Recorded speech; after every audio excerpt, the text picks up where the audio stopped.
Good afternoon. This is a Wits Centre for Journalism expert webinar. I'm sort of branding it as that because we have a lot of journalism discussions, but I think today we've actually got a lot of expertise on a very, very specific topic, which I'm incredibly excited about. Just some sort of ground rules for people as they're coming in. We'll take questions during the course of the webinar. We've got 2 hours. We've got quite a lot of ground to cover. So please post your questions in the chat, or you can post them in the Q&A, and I will delegate them to the right person on the panel or the right expert.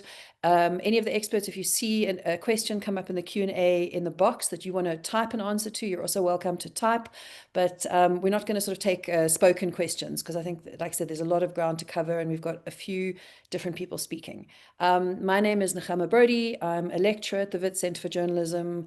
I co-wrote a new guide book that we produced with Mandy Wiener also wrote it with me. We spent a whole chunk of last year trying to research how journalists can report responsibly on whistleblowing. And obviously it's a really, unfortunately, continued hot topic for journalists practicing not just in South Africa, but in fact the entire SADC region and north of that too. So we'll see if any of our colleagues from other African countries join us today and have some questions.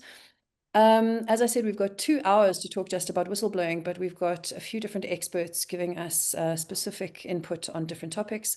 So we have Charl du Plessis, who I first got to know as a journalist, of course, but has now switched sides completely and decided to become a lawyer. Obviously, the pay must be a lot better, but I think the work's a lot harder, Charl. But I'm very glad that you could come and speak to us and give us some sort of legal input about obligations and issues of concern in terms of the kind of our current laws in South Africa, but also what journalists should or shouldn't be thinking about when they are dealing with, and we're going to talk about who's a whistleblower in a moment, but when they're dealing with somebody who may be a whistleblower or just a confidential source who needs a little bit more thought. We've also got Dr. Ugi, and I'm going to mess up your surname, which is terrible, Radulovic. That's perfect. Right. Absolutely perfect. From UJ, who I got to meet for the first time when I was working with Mandy on producing this handbook. And Ugi's this amazing researcher whose work is his doctoral work actually focused on whistleblowing, but his broader research work centers around corruption, whistleblowing, organized crime, state capture, so many areas of terrifying interest for all of us here. And of course, most of you will know Mandy Wiener. If you don't know Mandy Wiener, I don't know what province or country you live in, Mandy, of course, exceptional journalist, award-winning author, and a great colleague to have, and a fantastic collaborator on the book. So just a reminder, we've had some more people join us. If you want to ask questions of any of the panel, please post your questions either in the chat or the Q&A. I'll have a look at them in a moment. I just want to quickly show everybody what I'm talking about. This is the guidebook that Mandy and I put together last year, and we produced it. It was printed, or not printed, it was digitally printed earlier on this year, and it's available online for free on the Wits Centre for Journalism website. I'll share a link in the chat as we go on, and it's all about responsible reporting on whistleblowers. And it covers a whole bunch of specific areas that are relevant for journalists in particular. And I'm going to hand over to Mandy in a moment. And maybe, Mandy, if you could also just talk about who's a whistleblower. I mean, not in terms of a technical definition, but how we understand it as journalists, so who we decided to sort of include and considered in this discussion. But what we really wanted to focus on with this handbook was we wanted to look at what do journalists need to know, because a lot of the literature around whistleblowing focuses on protecting whistleblowers, protecting their disclosures, making sure that whistleblowers are able to make the kinds of disclosures that are very important for the public. But there's very few guides that exist that tell journalists how to do this in a responsible and accountable way without potentially compromising their source. So we hope that this kind of guide is very useful for journalists and other people who work in the media who are covering this kind of issue. So Mandy, I'll hand over to you for a few seconds, and then we're going to talk to Charl and Ugi. Thank you very much, Nechama. So this is, we felt really important to provide a guide for journalists in how to deal with whistleblowers, because it's becoming increasingly relevant, as you'll hear from Jeff a bit later on, just in terms of how to manage whistleblowers. How do you define a whistleblower? And Dr. Ugi will speak a bit about the technical definition, I imagine. I have a very broad definition of who falls into a category of whistleblower. It's sometimes a bit controversial. But I think as a journalist, it's important when you're starting out to clearly define whether somebody that you are dealing with, somebody you are speaking to, who has come to you with information, what are the kind of descriptors that you use? What are the what for you actually defines a whistleblower? So we've tried to help you with that in the handbook, to almost have a checklist of, does the person meet this requirement? Is this something that they're doing? Are they a disgruntled employee? They might be, but they could still be a whistleblower. And it's important that you have enormous responsibility, because one person's whistleblower could be another person's suspect. And we tend to have this idea in the media, and I think that we're quite binary about it, where we have created a mythology around whistleblowers, where we think that they are without any kind of stain themselves. And often whistleblowers are very troubled characters. In some instances, they may have actually had proximity to wrongdoing. And it's important to manage it quite carefully as a journalist. You don't want to absolve them of any wrongdoing. And you need to be careful. Like we speak about in the handbook as well, what if somebody is trying to present themselves as a whistleblower, but in fact they are the wrongdoer? How do you manage that situation? So that's some of what we cover in the handbook, in terms of trying to help you, so you can refer to it when you are dealing with somebody who is potentially a whistleblower, and how to manage it. Dr. Ugi, I think important for you to also, just elaborate on that perhaps, and how journalists can define who is a whistleblower, who is not. I think that's so thanks, Mandy and Nechama as well, for this initiative. And I just firstly want to commend you. I went through the handbook, I think, as it had come out, and I think that it's a very valuable resource for journalists. And the case study that you use in the handbook is of Stan and John, the two Gupta Leaks whistleblowers. And I think that sets really massive precedent, and it shows the effectiveness of, and I want to specifically use the term independent media. And I don't mean nothing can be wholly independent, but I mean independent from state censorship, and how important it was in communicating a narrative. And I think that's a brilliant case, and I think that's why the such a handbook or such a guide is critical here. Mandy says she uses quite a broad definition, so I don't want to get too academic or too technical about it, but I'm very reliant on an older definition by Nian Maselli. It's a 1985 definition, which I feel still works with some modifications. So I've come to understand the act of disclosure as when an insider reports a perceived wrongdoing to an authority that they believe has the capacity to effect remedial action. And that can occur, there's three channels of reporting. So they've got three different types of authorities that could report to. The first is internal disclosure, so that's within the organization, which would be HR or a Deloitte line, for example, within a company. External would be to a regulator, and that would be someone like the Public Protector and the Auditor General. Interestingly, and I'm sure Charles is going to touch on this, the amendment of the PDA makes provision for specifically for the Public Protector, Auditor General, and others, is what they say, I think. And then you've got what really interests you as journalists is public disclosure. And that's where journalists come, well, that's where the role of media becomes very important. So that's making a disclosure public, i.e. going to the media and making that public. Now, you must note that this can also be done anonymously, but the PDA doesn't make provisions for maintaining the anonymity of a whistleblower's identity in the event of a public disclosure, although there is that provision within the PDAA. public disclosure. So that's the one thing. And then what Mandy said was very important is discerning between who is or who isn't a whistleblower. And that's and I'm going to use very faux pas terminology here. It's a very dirty business, because it's not business in itself, but it's dirty in the sense that motives are very difficult to understand and they're very difficult to interpret. Why? Because motives could initially emerge as altruistic motives.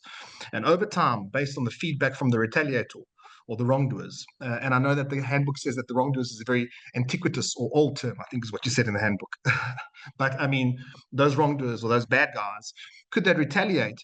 And the nature of the motive can change, and the motive can become egoistic. So it could be driven by mixed motives.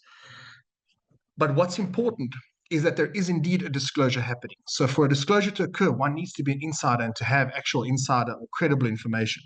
So that's the nature of that information. It needs to be credible and relevant. And that's down for you to determine through whatever methods journalists use, risk analysis and whatever else is important there. Not everybody can qualify for a whistleblower. I can't be. I was at a webinar or a seminar rather a few years ago, and somebody had raised, and it was quite a ridiculous statement where they had said, "Is Kanye West a whistleblower?" Because he had said something about the lobby in the NBA. And if we broaden it that much, that opens up an entire. It will further inundate the system, and it will overburden an already heavily burdened or overburdened system. So we can't broaden that definition that much, but we must extend the definition that it encompasses people, loosely speaking, insiders, to like family members could qualify for whistleblower status or a protected disclosure, according to me. And I think Charl would have to correct me there or debate in favor of, as well as others, even friends. It could extend to that. But I mean, we can't broaden it so much that anybody that speaks up about anything could be a whistleblower.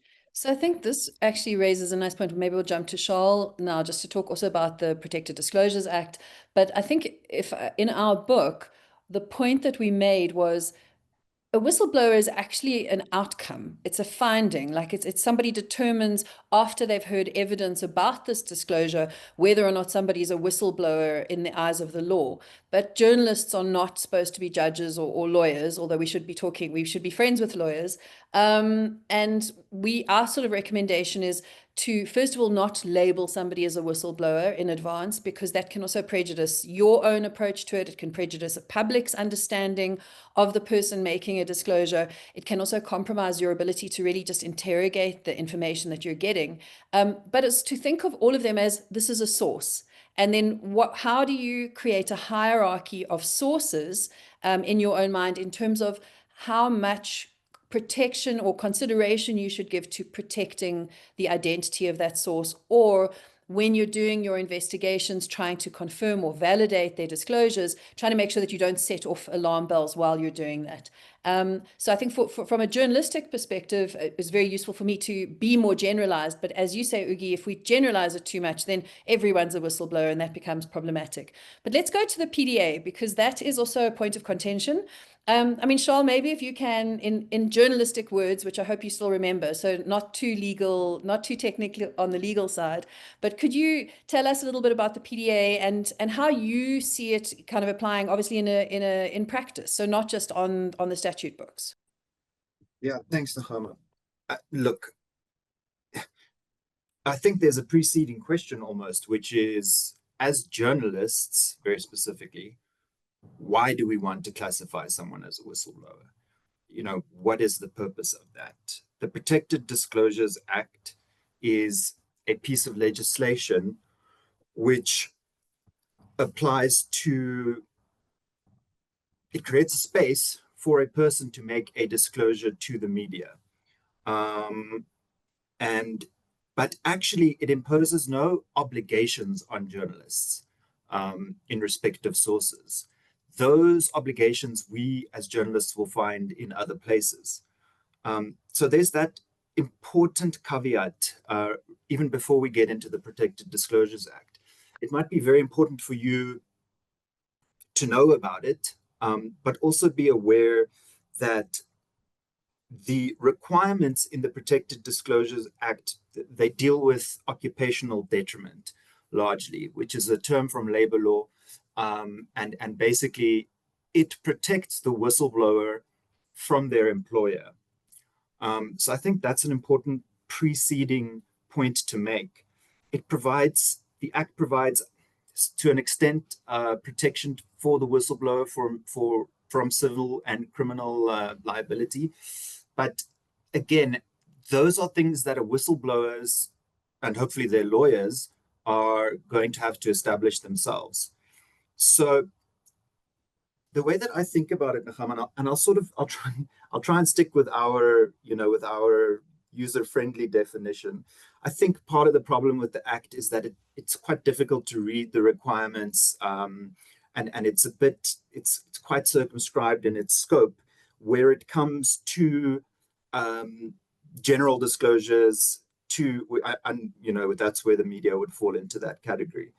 The real point about it is this: the requirements in the Act create certain standards for the whistleblower to meet.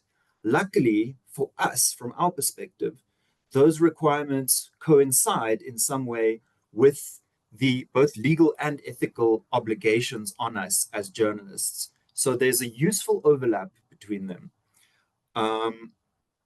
The requirements that we have as journalists, me and Nechama sort of whittled down to a list that we could test, a definition that works more simply. And what we arrived at was that you are dealing with an honest citizen who wants to expose hard facts or eyewitness testimony, hard evidence about serious wrongdoing.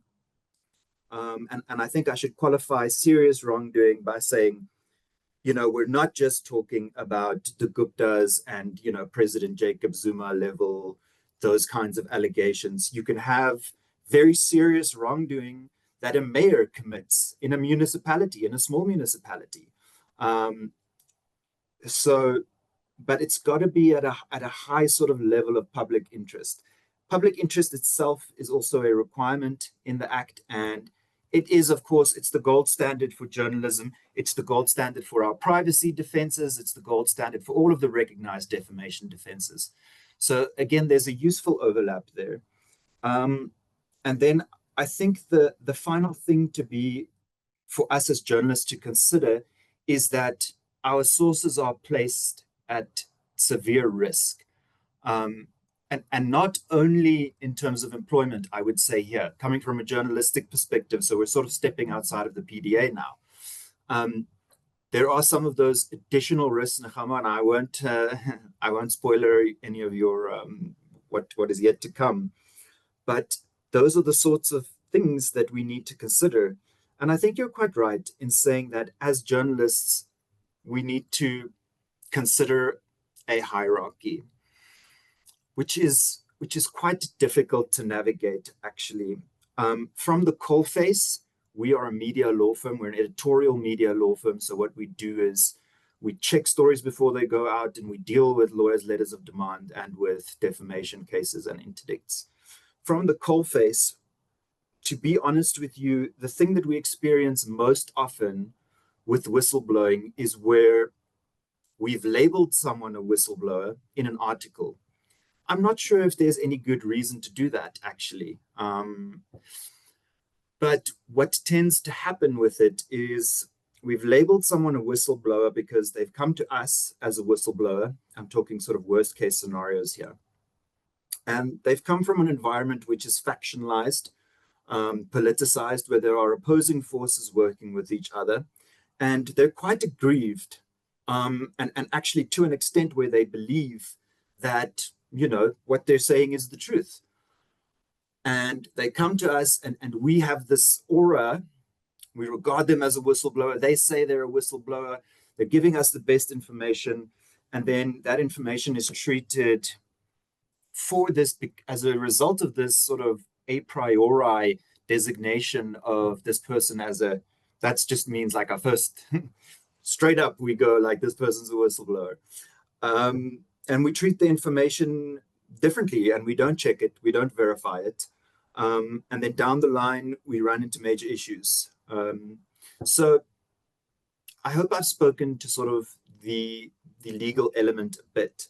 I think a difficulty is that we must realize that the Protected Disclosures Act, for us as journalists, there's an awkward space because it's not actually about us. It's going to be something that the whistleblower is going to have to rely on down the line. Mandy, I saw you unmuted. I don't know if you want to say something.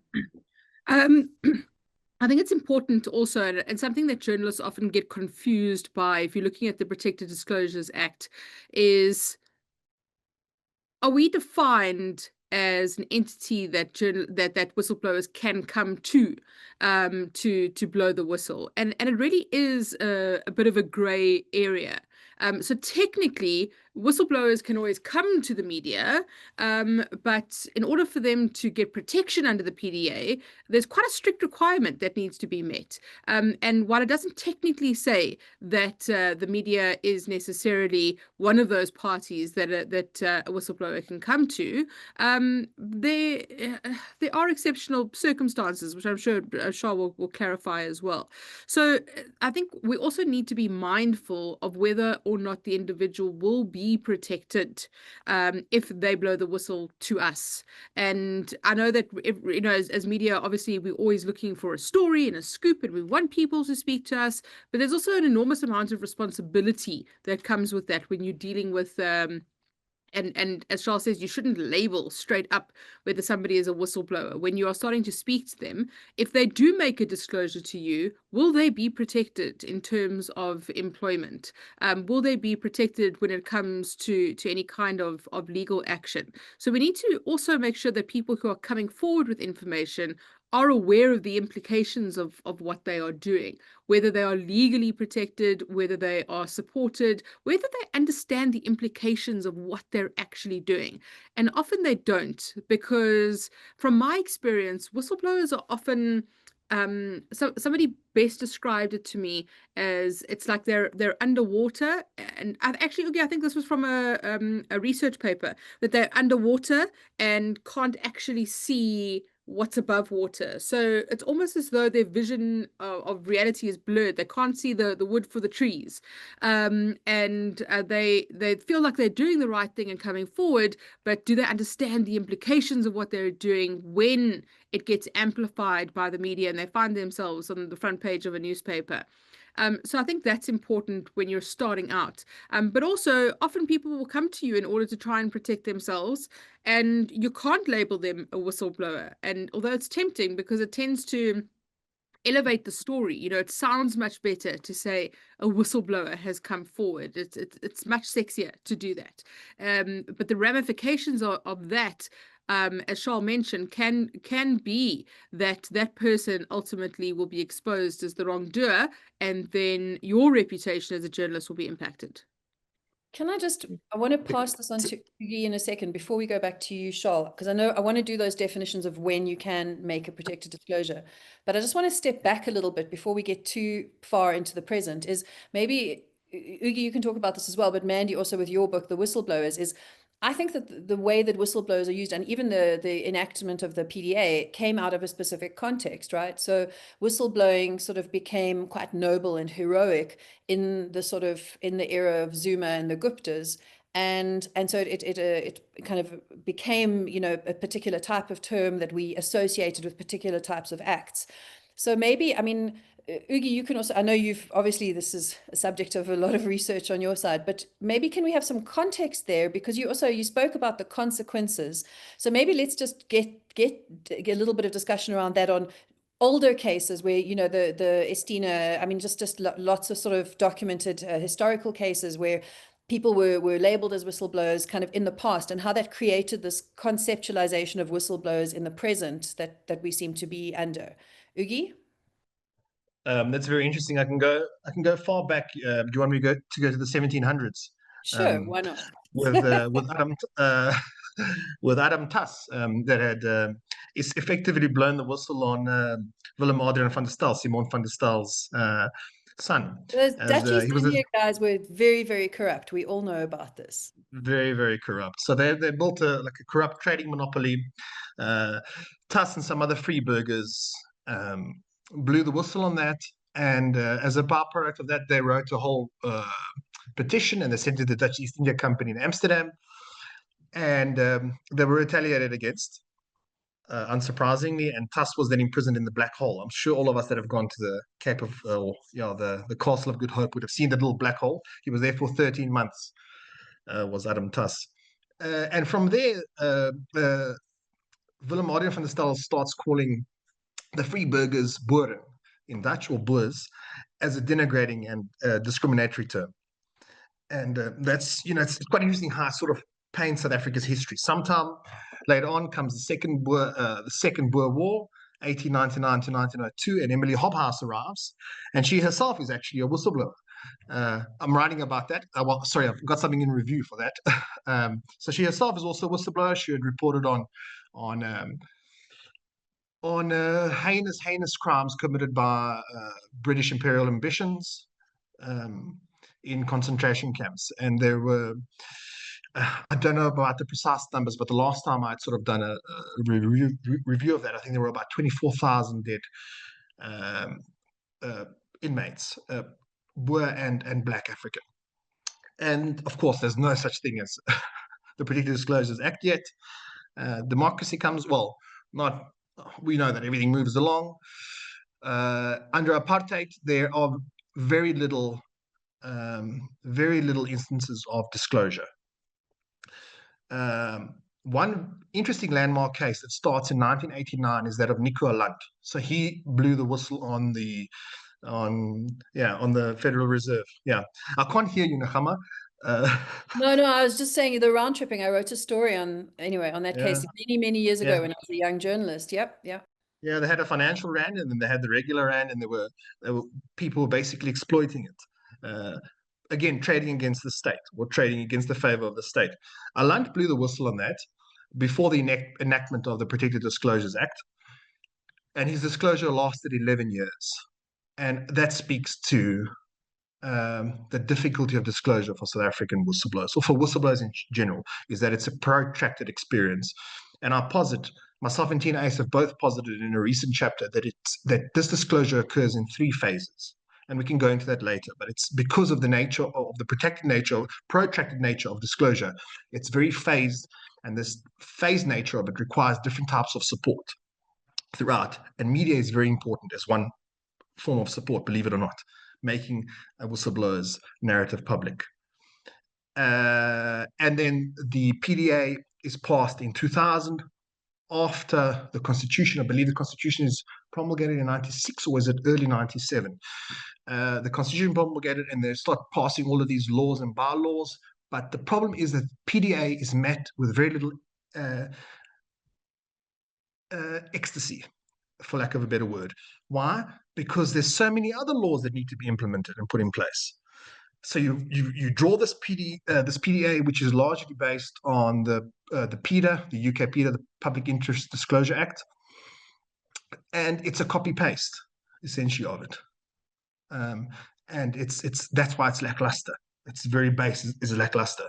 And then after that come these post-disclosure cases. There's quite a lot to read about, and Tina and I actually wrote an article recently for South African Review of Sociology. So if you're interested, you can find it's a history piece that traces whistleblowing before the act, after the act was implemented, and then after once you've got state capture, once state capture is coming to effect. So what other landmark cases are there after the PDA? I mean, you've got the Alison Pędzynski case, street naming scandal. There's Totola Setlai, and you'll know the Grootfontein prison one, where Gaten McKenzie was one of the people that had recorded. So these are all post PDA cases, and then you have the PDAA that kicks in 2017, and by then, as you guys said, it becomes a very fancy or a sexy word now, whistleblowing, right? And maybe that's positive. I don't see it as a bad thing, because it draws attention to people that are in need of attention. And there were very interesting points that Charl had brought up, and he said that it's become a very fragmented and politicized space. Can I jump Because from you quickly? I want to go to Mandy. Mandy, when you wrote your book, The Whistleblowers, right? I mean, you've got a number of case studies there that came out a couple of years ago. And that builds off, that maybe also just follows logically on from where Ugi stops in the timeline. It's like there's a little history of slightly more recent whistleblowers. And then I want, if you can just describe maybe that book and some of the, why you wrote it at that time, what prompted you, and just, things that emerge out of that. And then we can go to Charl and actually start to discuss what are the criteria under which sources can make protected disclosures to journalists. Yeah, so I published that book in 2020, and for me, it was we were kind of in a golden era of whistleblowers in South Africa, largely because of state capture. So we had just had the case study that we use in the handbook, John and Stan, who are the Gupta leaks whistleblowers, coming forward with a hard drive from within the heart of the Gupta Empire, and that incredible story and the work done by Daily Maverick and News 24, Amabungani, to make sure that those whistleblowers were protected. I mean, that for me, so the evolution of this was, initially I wanted to tell that story, and I felt that actually there were so many other great whistleblower stories to tell in South Africa that I needed to tell all of those. So what we saw during the state capture era was a number of people coming forward to the State Capture Commission. People from Cynthia Stimple to Bianca Goodson to Ethel Williams to Temba Maseko to Mkabisi Jonas, so many who came forward to Mosido Motepo to testify. And for me, it was almost a turning point I speak often about how not only do we need new legislation, but we also need a societal change, a revolution in how we as the public in South Africa deal with whistleblowers. And for me, there was almost a shift there. And that's why I felt it was so important, because I think that South Africans needed to fully appreciate what was being done by whistleblowers, how there was insufficient legislation to protect them, to encourage them. And it was very much the zeitgeist of the time. People were talking about it. It was before Babita Deokaran had been shot. But, there was a lot of talk because the president had gone to the Zondo Commission and had spoken extensively about whistleblowers and how they needed to be protected. Zondo himself made recommendations around whistleblowers, saying if we do not protect and encourage whistleblowers, they will not be around when State Capture 2.0 rolls in. And that for me was the kind of context of why I thought it was important. And we saw a number of whistleblowers bringing out their own books over that period as well. There were 3 or 4 whistleblowers who brought out their own books, which for me was so important because it really did elevate their profile in the public, and they deserved the acknowledgement and the recognition. There were some people who were wrongfully claiming to be whistleblowers, who also posited themselves as whistleblowers, and that again brings us back to how do you define a whistleblower? How do you determine if somebody is? Who is responsible for the labeling of a whistleblower? Is it a legal label, or in the media are we responsible to label somebody a whistleblower or not? And can that be disputed? I think, and then that takes us very nicely back to Charl. And I liked what Charl was saying earlier about how maybe as journalists we should actually just never use that term at all. But you've contextualized that State Capture Commission as the sort of golden era of whistleblowers, where suddenly they were our heroes. They were going to save us from this terrible, cesspool that we were, spiraling into as a country. But I want to go back to what Charl was saying earlier in terms of the PDA, and most of the legislation that we have in place is really about, it actually creates an obligation on the person making the disclosure, which they have to meet in order to be protected. And it's primarily, as you say, intended as a employment law kind of protection. And I think that that's really important for us to remember as journalists. So in theory, everybody should be protected from being murdered or from being defamed by our other laws, but that's not necessarily the case. A little later on, we're also going to have a discussion with Jeff Wicks and his work on Babita Deokaran's case and his new book. But Charl, maybe if we can go back to that law, and I mean, I'm not going to ask you if you've ever felt ecstasy when reading a law. I imagine that maybe you're switched to law somehow. Maybe you have a happier response than most of us.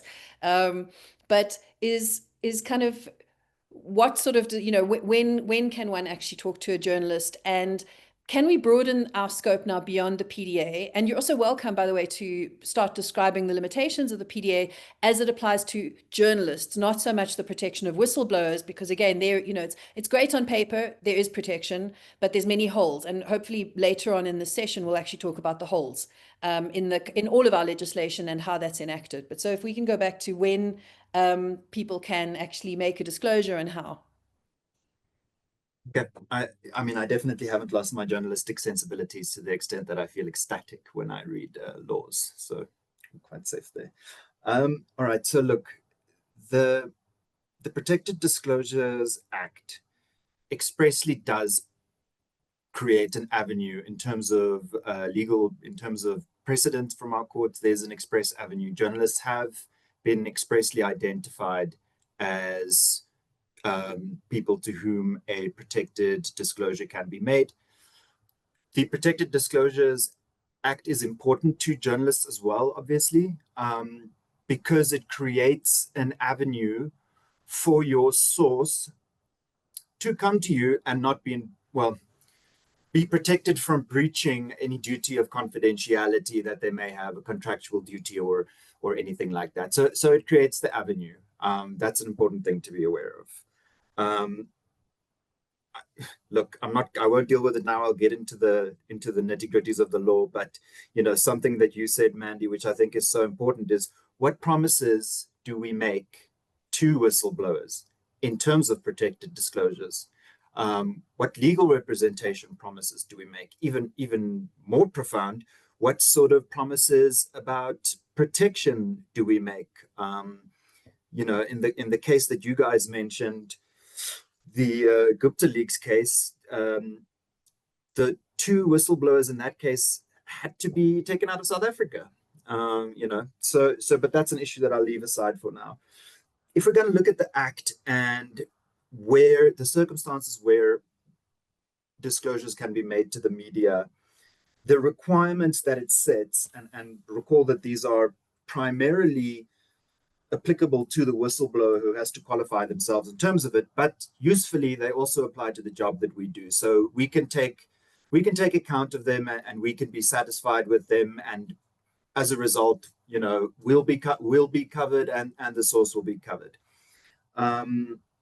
The first requirement is the disclosure must be made in good faith, right? So this sort of goes to what I mentioned earlier on, the honest citizen.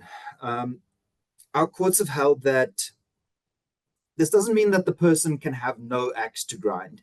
A person who is going to blow the whistle on their employers, whether that be the state or Eskom or an SOE, they're going to be disgruntled to an extent about the treatment that they've received. But we should be very careful about the extent to which there may be something that person seeks to gain, that there may be an ulterior motive. That journalistically is incredibly important for us. And for that reason, we should, in the same way that we deal with any source, we should be testing those kinds of things, asking questions like, what does this person have to gain?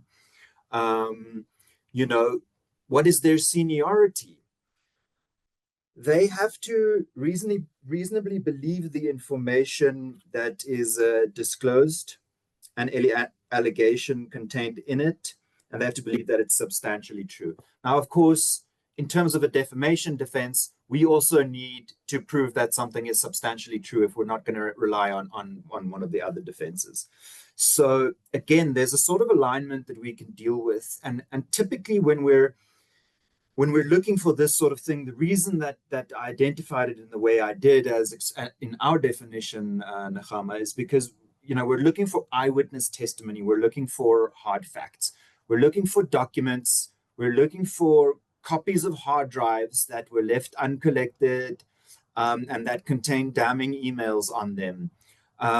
Where we have hard material like that. And let's recall that the Gupta leaks, the whistleblowers didn't say anything. They never said anything in their own mouths. I mean, everything that they gave was documentary evidence. So there's that requirement.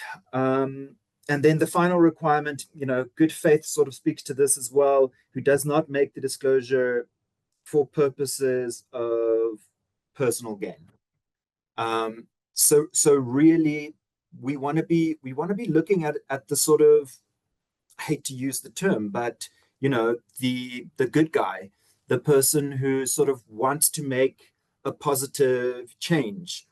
I think a difficulty that arises is that journalists sometimes, for that reason, we sort of tie into the we sort of see ourselves on the same side as the whistleblower, and that has potentially problematic consequences, which I will, you know, also leave perhaps for Mandy to deal with.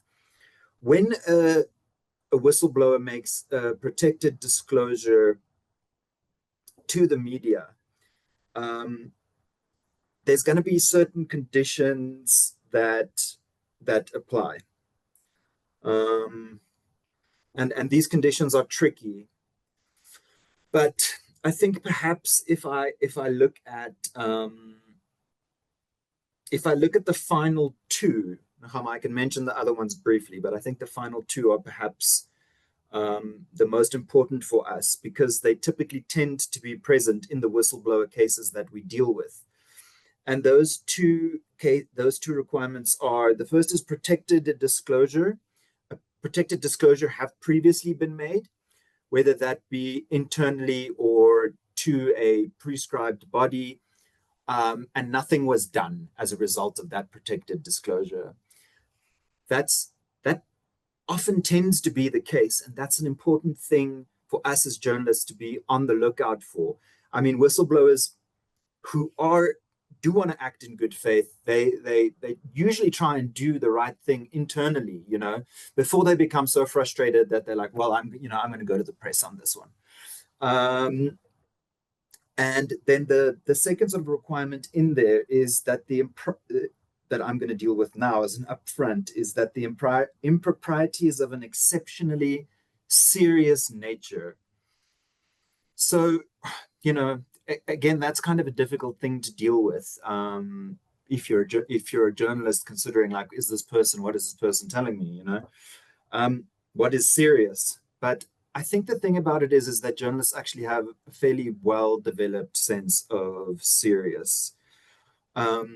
A serious impropriety is not like this celebrity had an affair with that celebrity. That, you know, that's never going to cut it. As much as we might want that story, that's not the test. But what is going to be serious is something at the level of that would prove a criminality on the part of elected representative, or a failure.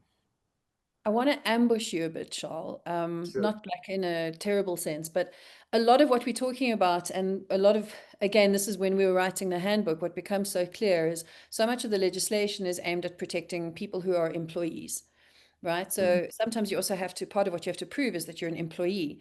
But there are a lot of people who make important disclosures, and they're insiders maybe in a community, but not in a place of employment. And so I kind of wanted to, because for me as a journalist, those same kind of standards of, are they acting in good faith? Is the information important? You know, are they looking for personal gain, or they just have some personal gripe with their mayor or whatever it is?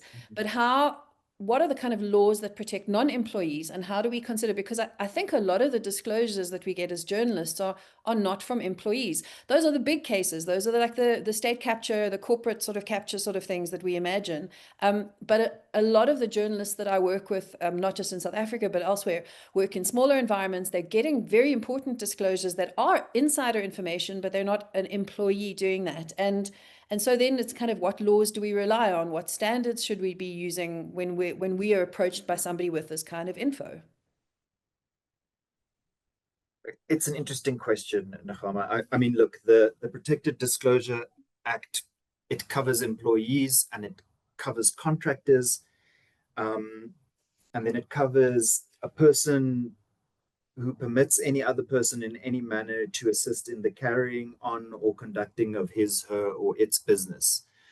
So, that sort of, I think, seeks to expand it, but it's still very much within a kind of employment activity, a business activity, if you will, or a function like that. If we're going to be looking at someone who is not an employee, right?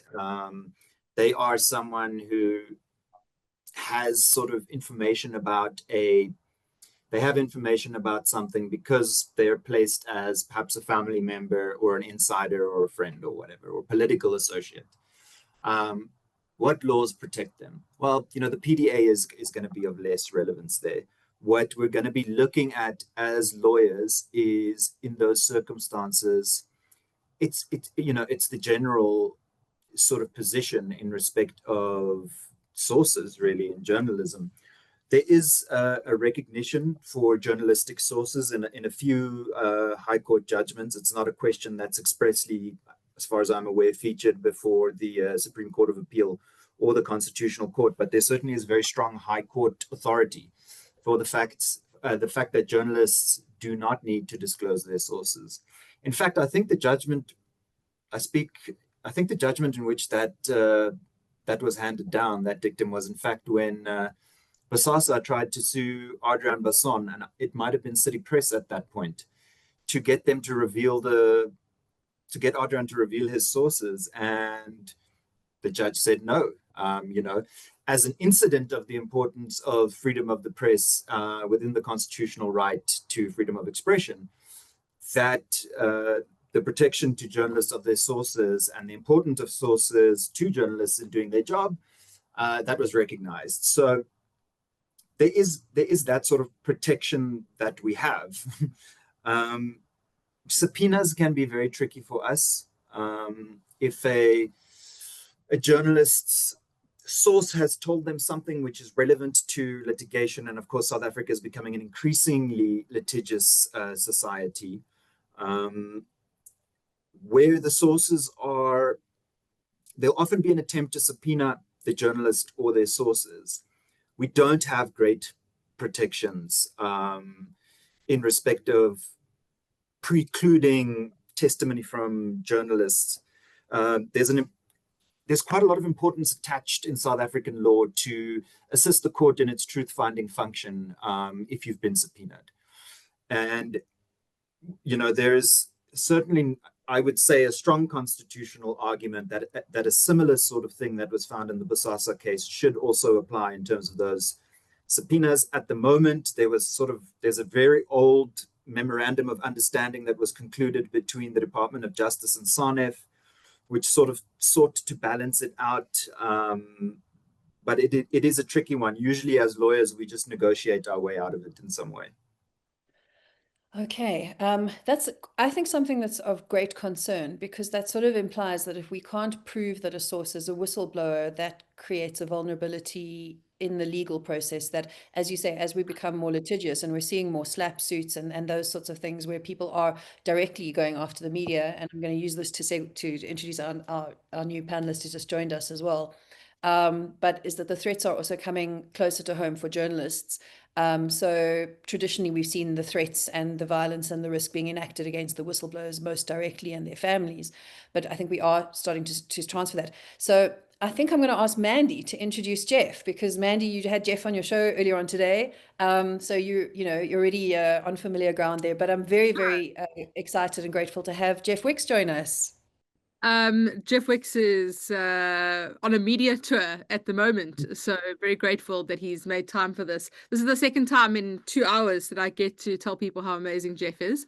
I'm basically employed as his PR agent. So I think very important is, for those of you who don't know the story of Babita Deokaran, you absolutely should, because I've often believed that Babita Deokaran's death will be the catalyst for a change in how we treat and view whistleblowers in this country, because of the profile of that particular incident and the implications of it as well. Babita Deokaran was a senior finance official in the Gauteng Health Department. She had begun scratching around a very complex organized crime, fraud syndicate that was targeting Tembisa Hospital. She put the brakes on the taps. She stopped the money from flowing into the syndicate, and she was gunned down after dropping her teenage daughter at school. And Jeff picked up the story and picked up the fight where Babita left off. And Jeff has spent the last 4 years investigating what Babita began to investigate, and he has told the country so much about what Babita had begun to uncover. His book has just been released, and that's why he is all over the media at the moment. But there are so many lessons for us in how Jeff has dealt with this case. Although the whistleblower in this particular instance is deceased, I think it's important to still look at what the different manifestations are in a way. So Jeff Wicks, welcome. Thank you so much, Mandy. Good to see you again, and good to see my long-suffering attorney, Mr. du Plessis, who I spoke to this morning. But thank you so much for having me. And I mean, I think it's an important conversation, and it's something that I had to deal with, not only in writing the book, but in also pursuing the story. So as Mandy accurately said, the whistleblower or the protagonist in our investigation, Babita Deokaran, she died and she was eliminated. So for me, there was no whistleblower to protect, but in the way that we told the story, it became complex. So obviously she was murdered on the 23rd of August, 2021. And that's essentially when our investigation started, tugging at any strings we could. And I mean, I traveled the length and breadth of the country, going to KwaZulu-Natal, trying to find the relatives of the 6 hitmen who'd been arrested. And I mean, it was desperate, because really what we were trying to answer with the work that we were producing was the why. And, you know, Babita was an upright civil servant who was placed at the center of the Gauteng Health Department. And she knew where the bodies were buried. And she knew where the bodies were buried in an organization that controls a 65 billion rand per annum budget, and one that is riven by scandal, corruption, and graft. I mean, you can just set your eyes on a timeline and stretch your way back. Life Esidimeni, the Brian Plongwa kickback scandal, just to name a few. So I was convinced, in trying to understand what Babita was working on, would explain why she was killed. And in order to do that, I desperately wanted to get access to her cell phone and her laptop. I believe the answers were there, and it was a long struggle. It took us 7 months. And how we did that was like this.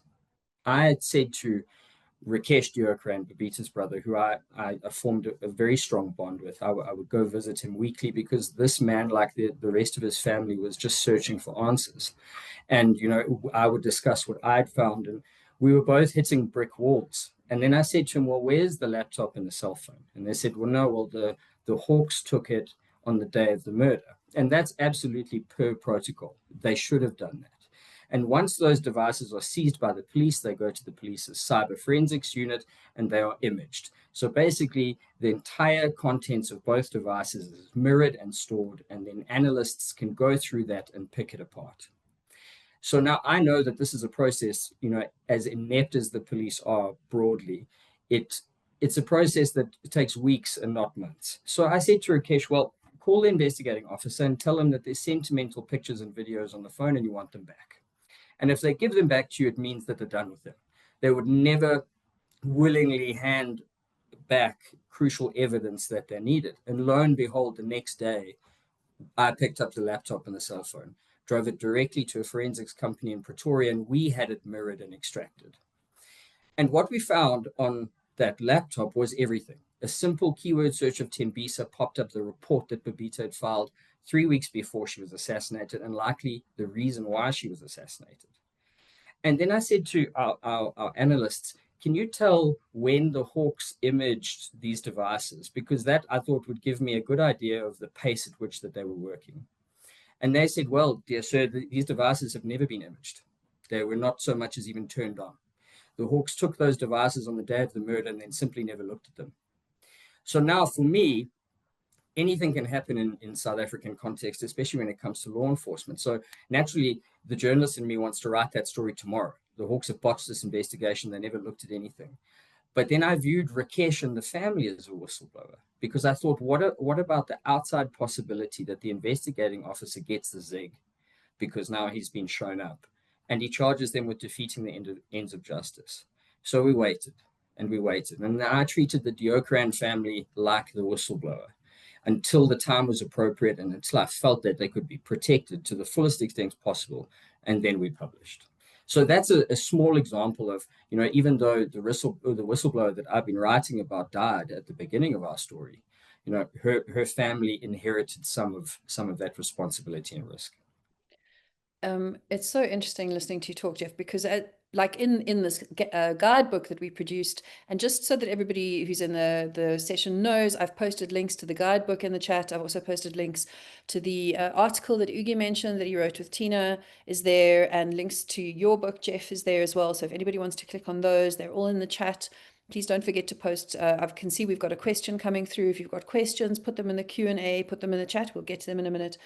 But in there, we kind of have all these guidelines for journalists on what you should or you shouldn't do. And I'm listening to you and I'm like immediately saying, like, you formed this strong bond with the family. And I'm like, oh no, that's like terrible. But obviously it's also really important.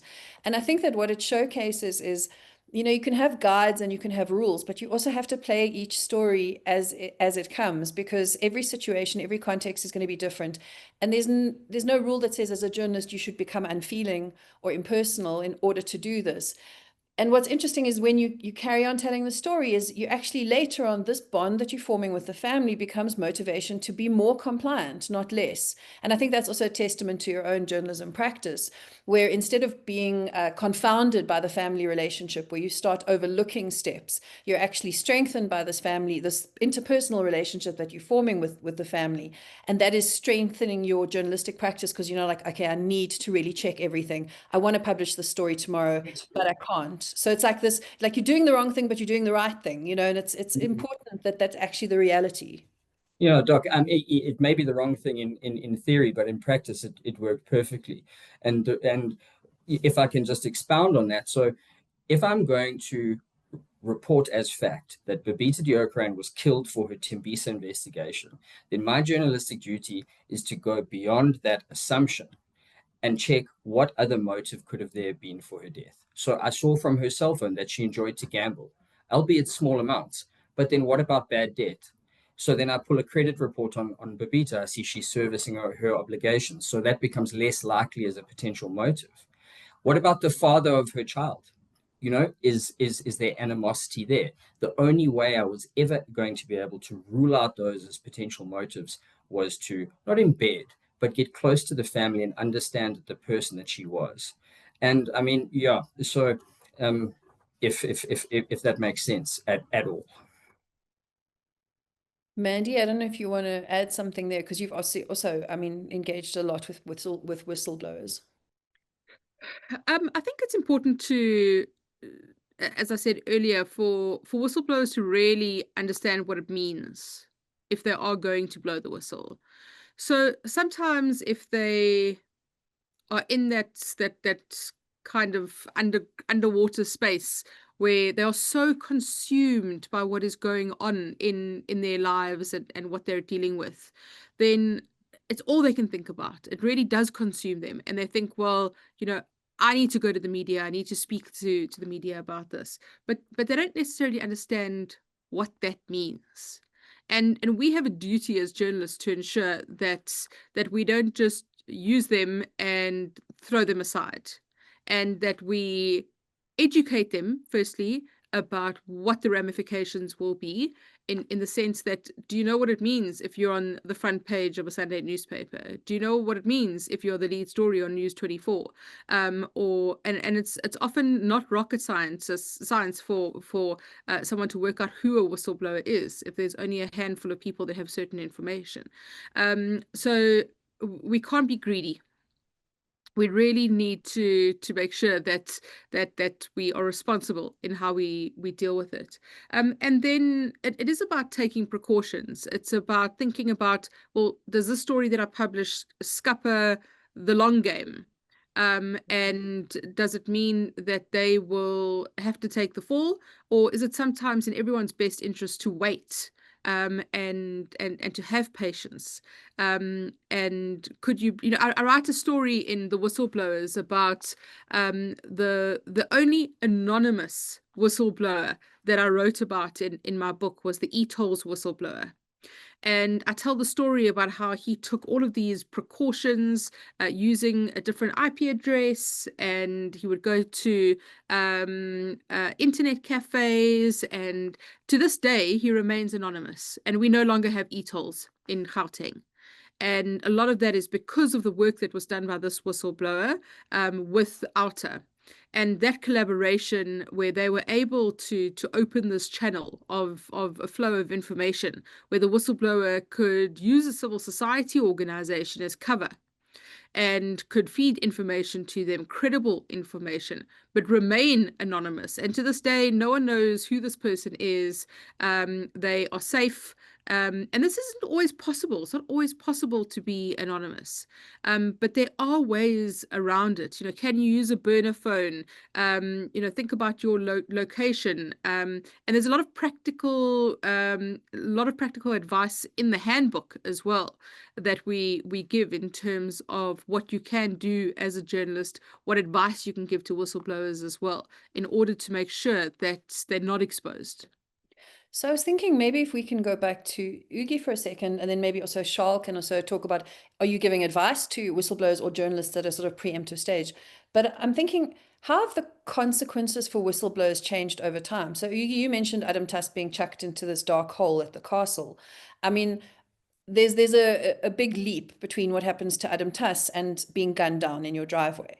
Right. And we are seeing, I mean, I think it's not only for whistleblowers, it's for many other situations, but an escalation of sort of the lethality of kind of consequences for people. But I mean, if we sort of look, you know, during the apartheid era, it's like, were people being silenced in the same way for blowing the whistle? What were the consequences, and how have you seen that change? And has that escalated with the State Capture Commission and since then? So how have we seen this sort of transition in the last few years maybe as well? So the rule is on a global level, whistleblowers face retaliation, and it occurs across four broader ranging forms. So namely work-related retaliation. So that's like being sidelined at work, suspended, etc. Social retaliation, being ostracized by colleagues and the likes, and family as well. And then you've got physical retaliation, which is the case of Babita. And I've got Jeff's book here. I'm still busy reading it, but fantastic work. And then you've got something that's very prevalent in South Africa, but it's not only confined to the context of South Africa. It's retaliatory lawfare. So it's the abuse of the legal system or the legal framework to retaliate against whistleblowers. The frequency of retaliation was less under apartheid because there was less disclosure under apartheid. The likelihood of reporting increased with the transition to democracy. There is a correlation.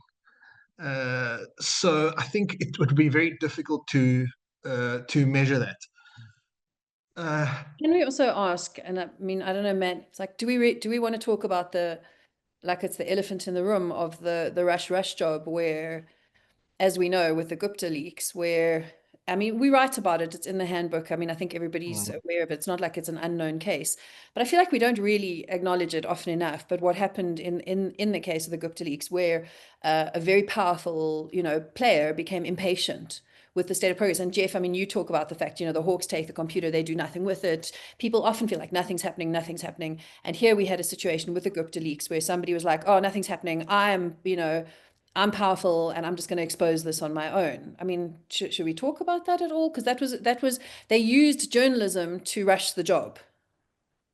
I'm going to jump in there very quickly. I think this is what I was talking about when I mentioned the long game. I was referring to that as well. And I think it is important to speak about it because what the intention was with John and Stan was to get them out of the country, to get a team of journalists out of the country, and to do it in a way that would protect the whistleblowers, to make sure that they were safe, and that the ultimate intention was to be able to drip feed stories out once they had all been investigated and all been reported on and they were all ready to go. But there was impatience. And I mean, the story Anton Harbour details it at length in his book around what happened and how one of the funders basically scuppered the whole thing and went to rival publication. And I think that's important because, as I mentioned earlier, often we get impatient as the media and we want to rush it because we want to move on to the next story. I think what Jeff has done here is he's investigated the story for 4 years and he has been able to stay on one story for 4 years. That is so rare in this country, so rare because we haven't got the resources to be able to do that. But if you're able to commit and invest and have patience and be resilient and stay on a story, this is the result of what will happen. And so often we are so thinly spread that you're going to a political press conference and covering a trial and you're doing 10 other things that day. You don't have time to do a deep dive on a story. And that's why my first question when I had Jeff on radio today was, why this one story? And maybe, Jeff, you can answer that. I want to also add to that, and then I want to ask, like, Charl, what do you do when Jeff and maybe his editor arrive in your office? Do you say, don't touch this? But not focusing on the case itself, but can you tell us, what is it like? You get this information and you go off to your editor and you say, hey, will you support me during this time? It's can you talk us through that workplace as well, that workplace support that is, I think, essential in order to do the kind of work that you're doing? No, absolutely. And Mandy makes such a valid point. It is so rare to be able to be, I mean, I have worked on other things in between, but I'm not putting this story down because I don't think it's finished. So I'm very lucky in that I work within a team in a space that is extremely well resourced. We have, a large team of investigative journalists, which I think is rare in the current status quo. And, it costs money to do everything. I mean, extracting the laptops and the cell phones cost us 35,000 Rand. And not all newsrooms have that resource. But when we figured out what we had and the heft of it and the ramifications for us and for our families, those discussions I had, what do we do? So let's do a News 24 investigations byline, put a bit of daylight between you as sort of the tip of the spear on the story and anyone else. And I mean, I was the only one working on it, but it was a collective byline to give me a bit of cover. And then when we felt like we were taking on some real chancy characters, the real dangerous guys, then I went to Peter and Adrian and I said, listen, I'm worried. There's no direct threat, but it's counterintuitive because if someone really wants you dead, they're not going to tip you off about it beforehand. So, if Babita Deokaran was truly killed for threatening these illicit revenue streams from a hospital, then why not me? So there were periods where I had bodyguards. There were periods where I didn't leave the house for weeks. I missed friends' weddings because it was simply too complicated to travel with a bodyguard to KwaZulu-Natal. So I'm very lucky in the sense that I have that backing and that resource. And when we get into the shit legally, then I've got Charl. And then he goes and he fights for me in court and defends me. So, not all newsrooms will have that ecosystem that supports investigative journalism. But, we have to build a space, regardless of whatever title you're working for, that you have the institutional trust of your leaders to say, well, we're onto something big here. And now that we have something big, we need to understand exactly how we're going to use it in the safest manner possible and keep me safe while doing it. Because, we don't have the luxury of these, anonymous right-wing Twitter people. It's our face and my name. And the reality is, if someone wanted my personal details, it would take them exactly 10 minutes to get it. Because if I can get it, other people can too. So, that's my address. That's my car registration. That's my mother's address in the KwaZulu-Natal Midlands. So you have to weigh all that up before you go in, because once you're in it, there's no stopping.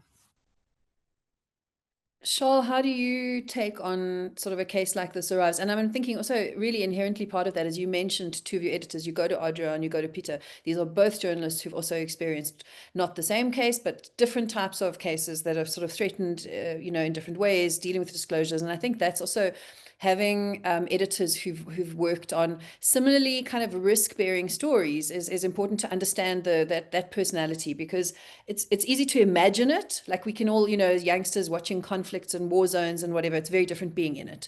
So Charles, News 24 or any publication arrives at your office, hopefully with enough money to cover your services, but they also say, hey, we're going to be doing something really risky, but it's very important for the public. I mean, as a lawyer, how do you respond to that? Well, whenever Jeff comes into my inbox or into my offices, my response tends to be, oh God, brace yourselves, gird your loins. I'm kidding. Jeff is, he makes it easy. And I think the best journalists do. What do we do really? I think we would, the Babita Deokaran story is its own exceptional case, because Jeff, she was a whistleblower before. She was a whistleblower before she was ever a whistleblower to the media, because she informed her boss, actually. She blew the whistle on the corruption to her boss. Then somehow somebody, we don't know, Jeff, we're still hoping to find this out, but somebody somehow it got around and she was assassinated. So at that point, actually, she was already a whistleblower in the Protected Disclosures Act, and she was no longer there. What do we have? We have a person clearly who is operating in good faith. We have hard evidence. Jeff has hard evidence off of her laptop. There's no way that anyone can get around any of that, that is very solid stuff for us to deal with. And, at that point, Jeff says he's already dealt with, with what could her motives possibly have been. And he's investigated some of those motives, and that is critical. And we've arrived at a conclusion that goes, well, we have this hard evidence. There's no ulterior motives. We have this person. And let's expose this criminality. And yes, this person is a whistleblower. And perhaps that's the most important thing, is that for the media, Nechama, if we're not going to use the term whistleblower, because it's not really relevant, she was no longer there, Jeff, tragically. And but the evidence was. And you perhaps celebrate a person as a whistleblower after the fact, there might be that solution. But the whistleblower for us in that instance, it wasn't a problem. And I think largely for the same reasons, it's not a problem in terms of defamation law, because it's truth and public interest at the end of the day. And that's why I say they overlap. Right. So, I mean, clear-cut case, but also like a really stark case to look at. I want to just contextualize things then, because what I'd like to go into in sort of the last half an hour, 40 minutes or so of the discussion is really looking at issues around safety and risk for journalists in particular. So, I mean, we have in the first hour, we did cover some of the criteria in terms of making disclosures to journalists. A lot of that is covered in the handbook itself. We discuss when you should or shouldn't, label somebody as a whistleblower and the advantages and disadvantages to journalists and to the source themselves of using that kind of a term. But I want to sort of look at, again, history, consequences, and context, because I think this speaks to where we're at now and where we're going in the future. So Ugi, if I can come back to you, I mean, you in addition to sort of a lot of research on whistleblowers, you run a global network looking at economic crime in Africa. And primarily, I think one of the main areas where, on a large scale, so on a large public interest scale, we're most interested in whistleblowers is people who are disclosing large economic crime. So large scale corruption, huge theft of public funds, that sort of stuff.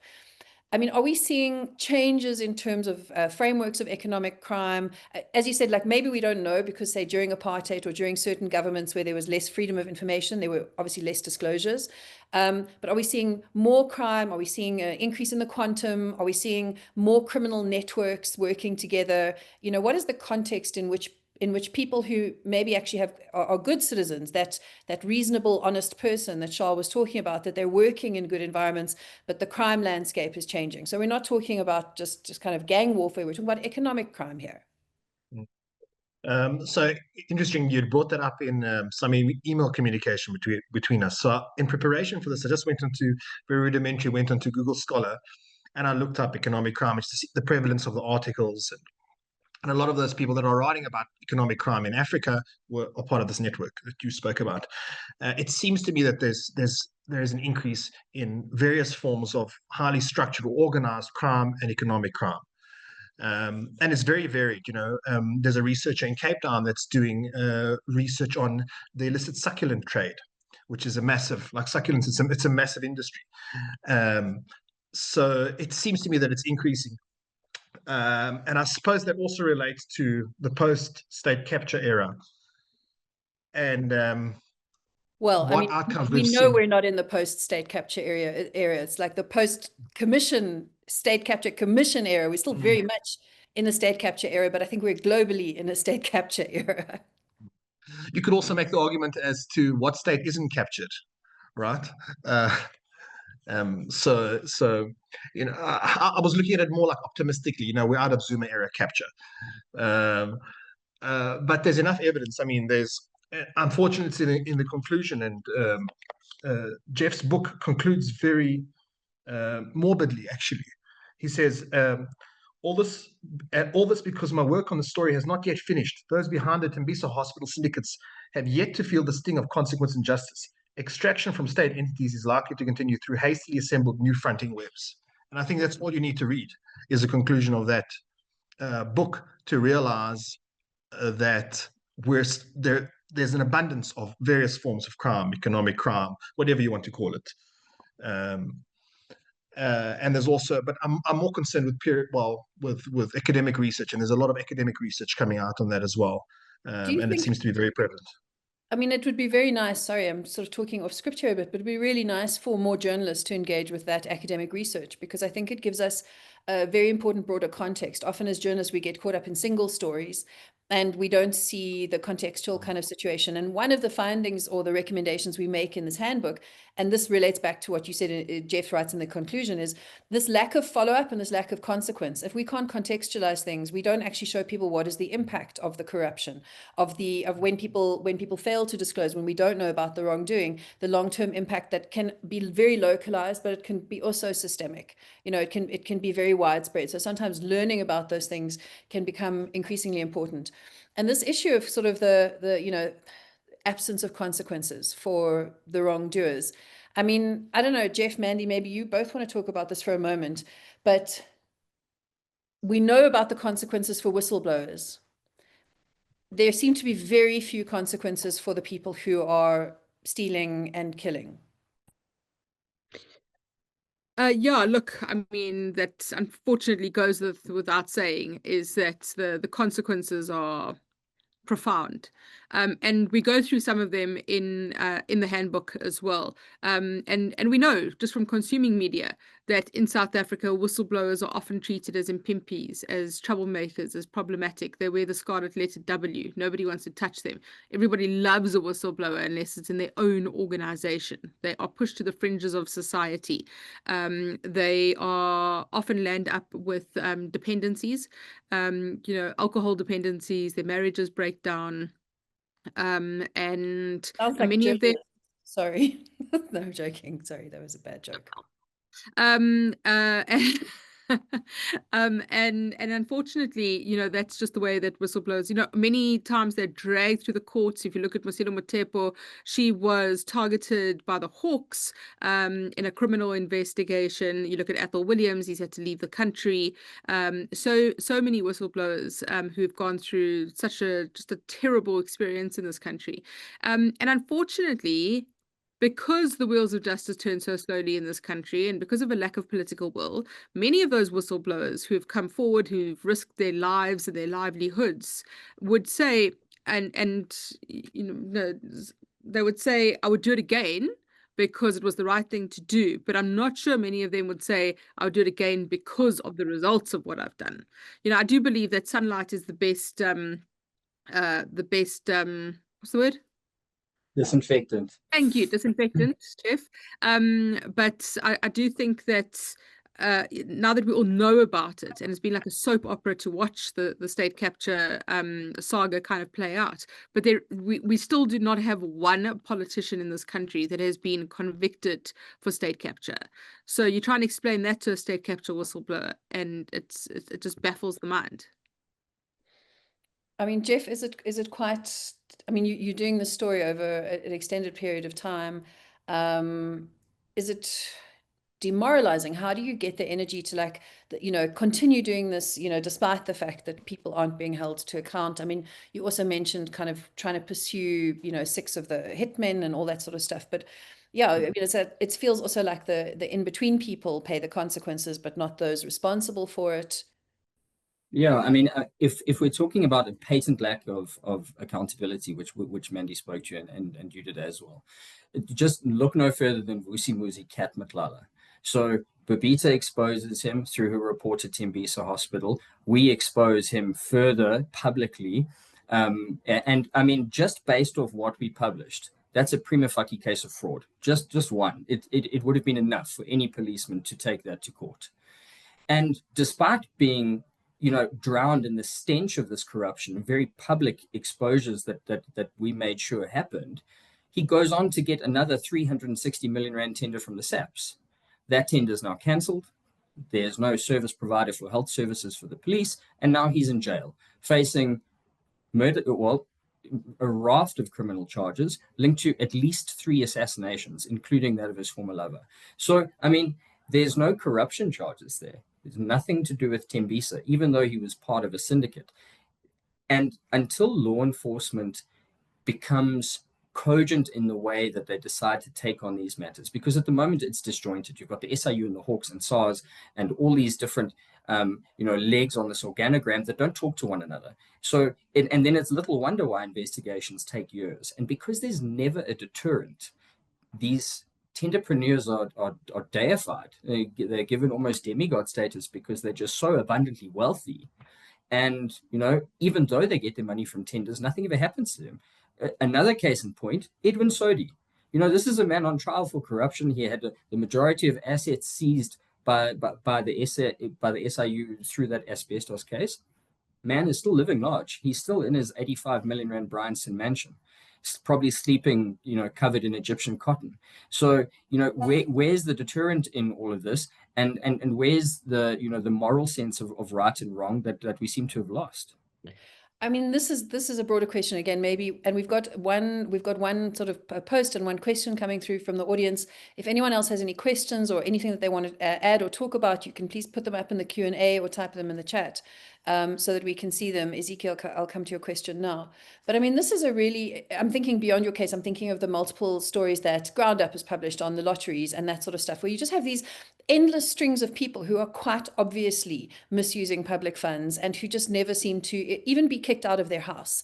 And I sit and I wonder, I mean, I think there have been cases where journalism hasn't always, you know, covered itself in glory, but actually by and large, the South African journalism community has done a sterling job. We've had amazing journalists, I mean, right back, you know, to the exposure of the fire pool. I mean, it's like we've had an amazing bunch of journalists do really, you know, with Mandy Wiener, like really, really important sort of people taking a stand, taking huge risks to actually expose the stories, naming names, doing the deep research. I mean, I think we can fairly say that by and large the failure is not on the journalism side or on the whistleblowing side. And then we have to look at, say, in terms of SAPS and the justice system, is like, is the failure in terms of how SAPS is investigating these cases, or is there kind of the failure in terms of where justice is choosing what to prosecute or not to prosecute? Is it about the collection of evidence? And I mean, there's no reason why these wheels should grind so slowly, except for this absence of political will. I mean, we have to look back to the arms deal. I mean, we're going back more than 30 years now, you know, of things that have never really been prosecuted. And that sort of lack of will is extremely concerning, because it also, I think, quite deliberately disincentivizes whistleblowers. We see from annual surveys and sort of people's perceptions of SAPS and victims of crime that fewer and fewer people report certain crimes to the police simply because they believe nothing's going to happen. So why would you blow the whistle if you feel like nothing's going to happen? I don't know if anyone wants to respond to that, but I also want to post, if you can look on the Q&A, we have a question from one of the audience members, not related to what we're talking about right now, but a question for Mandy or Jeff, asking, how do I as a journalist protect a whistleblower who shares information that also directly or indirectly implicates themselves in the crime that they're sharing information on? So that, you know, less noble, they're doing the right thing, but maybe they're not such a good person. But, you know, if they're sharing information that implicates them. Secondly, do I treat them as a whistleblower who deserves some protection from me as a journalist, or as a criminal who just happens to be useful in providing information for the, you know, that I need for my story? That's a great question. I'll come to the next question after that. And Ugi, I see you also unmuted. I don't know if you wanted to add something there. Yes, no, it related to the question that you had asked previously. You asked whether the journalists should engage with academic literature, or why there is a lack of engagement with academic literature. And I think that the fault there resides not on the journalists, but rather on the academic community. And you'll testify to this as well, Nechama, in that it's not current. Journalists are concerned with current affairs, and by virtue of the fact that it goes through a peer-reviewed process, an article that you wrote 2-3 years ago will be coming out. You know, it's a 2-3 year review. It's a year review process if you're lucky. Firstly, and secondly, we're stuck in an ivory tower, and I think that's where the big problem is. However, I see the value in journalistic reporting of this, in that it's not just bringing these cases to the fore, these high stakes cases of corruption and state capture, whatever you want to call it, but it's also making meaning for whistleblowers and whistleblowers' family.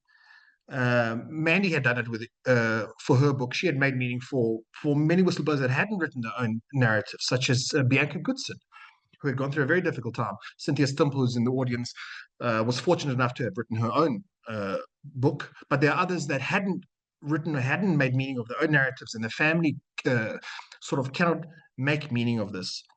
And I think that's why this book is also good for the Deokarans, and that's why Mandy's work is extremely important. In your own work with Glenn Spratenbach on rule of law. That's actually such an interesting point. I'm going to hand over back to Mandy and Jeff about the question from the audience. But I really liked what you said about the importance of journalists isn't only about making the story public, it's about making sense of the narrative and giving meaning to that. And I think that is something that as journalists, we are supposed to have, you know, we do have skills in doing. Thank goodness we're not AIs. Mandy, do you want to answer the audience question quickly?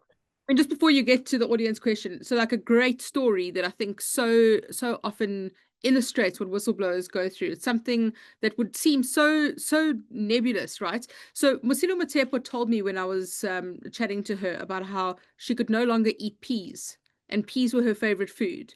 And she couldn't eat peas because she started shaking so badly because of the stress that she was under, that she couldn't hold a spoon of peas because they would fall off her spoon. So she could no longer eat peas. It's something that you would think doesn't make any sense. But that's the kind of story as a journalist, if you include, really gives a sense of what people are going through. On the question, and a really good question on the chat about what do you do if somebody comes to you as a whistleblower and they are complicit, that they are involved. So I mentioned earlier that I've got a very controversial view on the definition of a whistleblower. I believe there is a spectrum, and I do believe that on one end of the spectrum are people that come to you with altruistic motives. In the middle are accidental whistleblowers, and on the other extreme end are those who are complicit, who were involved in the corruption. I believe they remain whistleblowers. So even if they are criminal, they can still be a whistleblower. Now, the perfect example here would be Angelo Ugljesa in Bosasa, who has very much profiled himself as a whistleblower. I believe he's a whistleblower, and that's why I included him in my book, because he came forward with information to the authorities. He may have done it to save himself and to keep himself out of prison, but and it doesn't matter what the motive is, I still believe he is a whistleblower. As a journalist, I don't believe it's your necessarily you don't need to protect him from prosecution. You need to protect him as a source. And this is the source whistleblower argument that we speak about in the handbook as well. And I think that you can protect them as a source. You don't disclose who they are as a source. They can give you very good information. They can remain a whistleblower, but it doesn't mean you need to absolve them of wrongdoing. And even if you cast somebody as a whistleblower, and that's why this brings us full circle back to the label. And if someone like that, if you label them as a whistleblower and then they get prosecuted, and as Angelo Ugljesa did, appears in court, then you're in a pickle, because your whistleblower that you've been written about is now accused. And can they still be a whistleblower in the eyes of the public? I'm not sure that they can. So we need to be very careful about using that label of whistleblower. I don't think it's your responsibility to protect your whistleblower from prosecution. The authorities must follow due course, but you must protect them as a source and make sure that they are protected as a source. I want to bring in the next question and direct it at Jeff. So there's another question there from Sandile's questions around building trust. How can young journalists build trust and rapport between them and whistleblowers? So, I mean, you've got many other instances as well, but in the case maybe of the family, in Babita's case here. But the second one is also around verifying information from a whistleblower. How can you verify information and put allegations to accused persons without giving away the identity of the whistleblower or giving a hint of who the source might be? So, Jeff, if you could talk about that for a bit, that would be great. Yeah, sure. I mean, it's completely situational, because you might have an instance where someone robes himself as a whistleblower and doesn't mind being named. In other instances, you have anonymous sources, and then the fallback is onto journalism praxis. You know, that's the pact between journalist and source, that I will take your name to my grave. I will never reveal my source. Even after you die, I'm not going to out you as my source. And when it comes to building trust, that's about being a journalist and learning to understand people. You search for common ground with people, and there's many techniques to this, but I mean, none of them really apply to, dealing with whistleblowers. I've dealt with some whistleblowers since the death of Babita Deokaran, and the way I always approach it is, as Mandy alluded to previously, is you need to make them aware of what's coming. And you need to educate them on the choices that they're about to make, because once it starts, there's no stopping it. And, I've always, especially with whistleblowers who are alive and who fear for their lives, I try to foster a relationship with them, because very seldom are you going to get a scenario where someone is a whistleblower, gives you a single document, and you never hear from them again. Because if this project is a complex and meaningful investigation, we are going to have to talk often, and we're going to have to talk to say, I'm going to write this. Does it expose you? Because I'm worried it might. And there might be, innocuous details that you include in your reporting, and that links straight back to the whistleblower. So that's something you've always got to be mindful of. And I mean, I don't know, I haven't read the handbook. I apologize, it's been busy.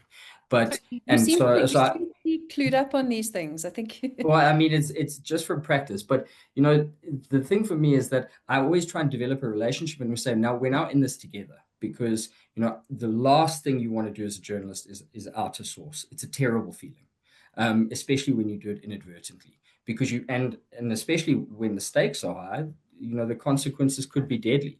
So, a lot of this is going to be down to a situational basis. Each case is going to have its different merits and different things you need to consider.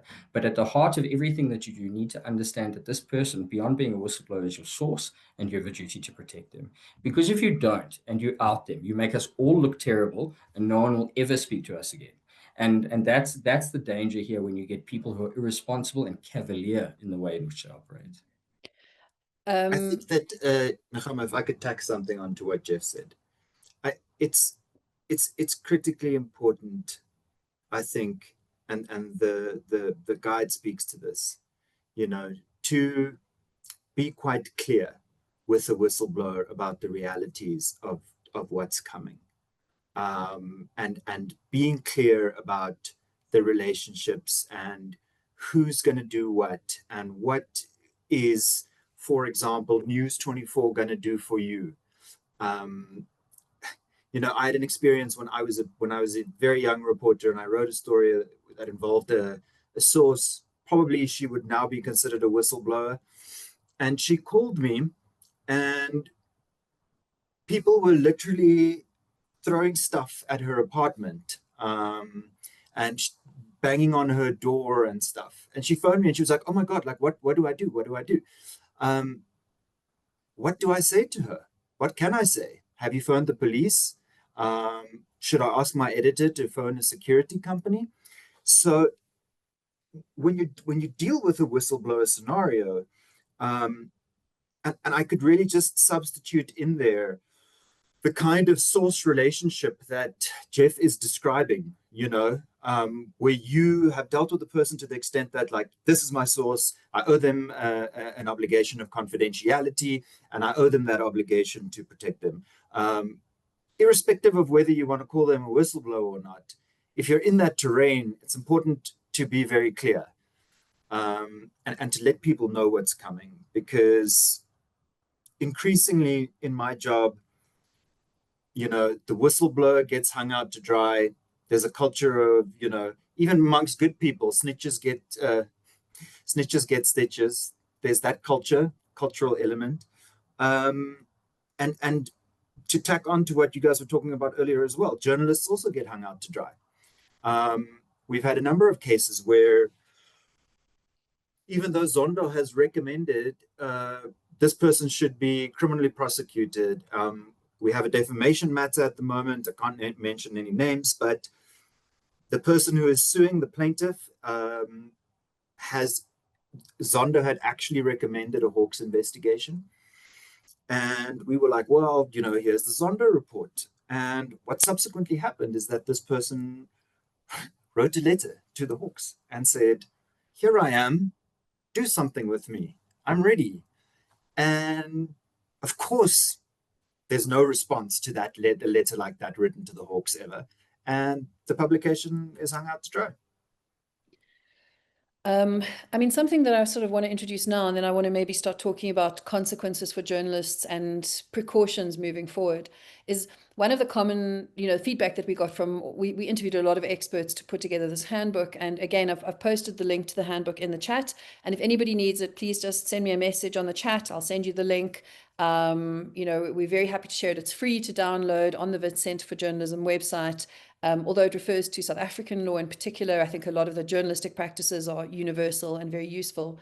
But one of the comments that we got quite often was that journalists only cover the story when it's breaking news, and that there's little follow-up. So while we're doing a great job in terms of doing that initial breaking the story of the whistleblowing, we're not following up on the lack of consequences enough on enough stories. And you know, so I think one of the examples we got was, you know, when we found out about a corrupt police officer.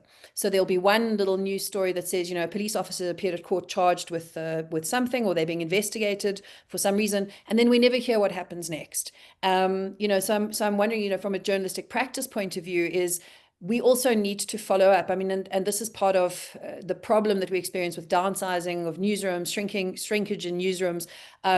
I remember, I mean, a lot of research I've done, you know, 20 years ago, you had a court diary, you had somebody who kept a manual court diary, they followed up on court appearances. If you wanted to go to another courtroom that was like 50 kilometers away, you would drive there, or 100 kilometers away, you'd go there. At some point, we also had SAPA with stringers all over the country covering court things. Now, I mean, journalists don't have the money to do 100-kilometer, you know, 200-kilometer round trip to go to some smaller regional court that isn't within their immediate sort of coverage area. So a lot of the cases don't get covered. There's very little ability to follow up when you have such limited resources. And I mean, this again speaks to what Mandy and Jeff were talking about, the lack of resourcing. So we need institutional support, but we need financial support. We need to follow up on these stories and say when things are not happening. We used to, when I was at Africa Check, we used to build like promise trackers. You know, when a politician goes on air and they make a speech and they say, we're going to build 50 new houses, can you check, has that politician built any new houses in the 4 years that they've been in office? Can we do, you know, start to do the same with court cases? And I see there are court case trackers online, but maybe interesting to explore how we could follow that up. But more concerning, I kind of want to start to bring this to the concluding part of what I want to talk about. More concerning for me is the ways I think that journalists are increasingly going to be intimidated and threatened themselves. So whereas for a very long time, we've seen the majority of the risk being held by the whistleblowers themselves or their families, you know, and people associated with them. So we know it's not just the individual person. Increasingly, I think we're going to see more threats as journalists, and this would tally with the changing sort of criminal profile.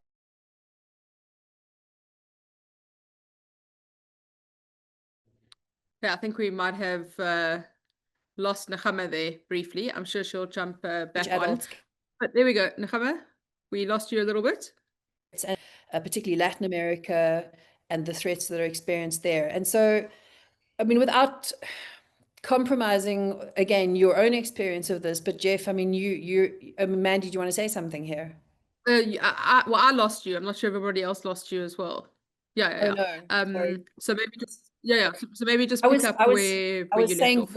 I was saying incredibly wise and important things, but I have no idea what I was saying. No, I was talking about how the threat that used to like be a true journalist. exactly, also just completely stream of consciousness. The threats that used to be located very specifically on whistleblowers and their families, I think we're seeing a lot more transference onto journalists themselves. I think we're going to see legal threats, physical threats. And the handbook, by the way, has a lot of guides and recommendations for improving your physical safety and your digital safety. Emotional safety and well-being should also be considered. But I was just, maybe, Jeff, if you could sort of, I know you mentioned having to get bodyguards, but what are your thoughts? You said you're also dealing with a number of other cases. How do you see the future of this playing out in terms of journalism? And what is reporting on a protected disclosure or corruption or a big case like this? What does this look like 5 years from now for a journalist? Yeah, I mean, in recent memory, we've seen the legal threat aspect, the ludicrous protection and harassment orders taken out against journalists, and it takes months to overturn those. Then you've got the Junaid Moti matter with Amabungane, a classic slap. But what concerns me more, and without being alarmist, is, you know, I mean, like I'm trying to be a student of recent memory. So in Pomafole, Ekurhuleni Metro auditor killed. Corath Nordia shot in the face, lucky to be alive, SARS investigator. Thomas and Clutter Murray, liquidators shot in broad daylight on the N1. And, you know, like, maybe it's just because I've been working on a dangerous story for so long that I'm hyper vigilant and very paranoid. But, you know, I think the day will come, and I hope it doesn't, that someone takes violent action against journalists. You know, we've seen it in places like Mexico and Venezuela. And, you know, I was actually, when the Corath Nordia incident happened and she was shot, Kyle Cowan and I, my colleague, we wrote a story. And I was actually chatting to Polly van Wyk, and she said, when do you think, you know, we'll be next? And I said, I think our time is coming. And I think the takeaway from that is not to be alarmist, but to be aware and to be hyper vigilant, and the way in which you conduct yourself, the way in which you communicate, the way in which you travel. You know, I'm a firm believer in small precautions and big payoffs. And, you know, I think that's the way work should be viewed. And, you know, like, if my life was in danger for, you know, exposing what happened at Tembisa Hospital and with Babita Deokaran, some people could say, well, you know, if they wanted you gone, they would have killed you already. And that's true. But, you know, this is likely not the last dangerous story that I'm going to be working on. So all of the lessons I've learned about watching my six during the Tembisa investigation stay in place, you know, because the next person I'm investigating is Kat Matlala, an equally dangerous, felonious individual. So, you know, like, it's something that you should never turn off, or at least it's not something that I've turned off, because, you know, I don't particularly want to die, you know, if I can avoid it. So yeah, again, it's going to be up to each individual journalist faced with unique and novel situations all the time, and how you protect yourself is going to be down to you. But tough decisions will need to be made. And I just think, to yeah, add, sorry, sorry. jump in there. Tracy Brown, of course, another example, the prosecutor in Gqeberha. And when people are willing, and we've really seen a rise in targeted assassinations, contract killings in this country. The Global Initiative Against Transnational Crime did a study into targeted assassinations in South Africa, and you can see the rise and what's been happening with contract killings and hits.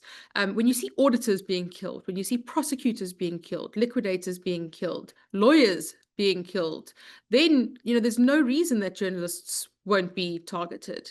And you know, historically, journalists have been safe, and the judiciary has been safe.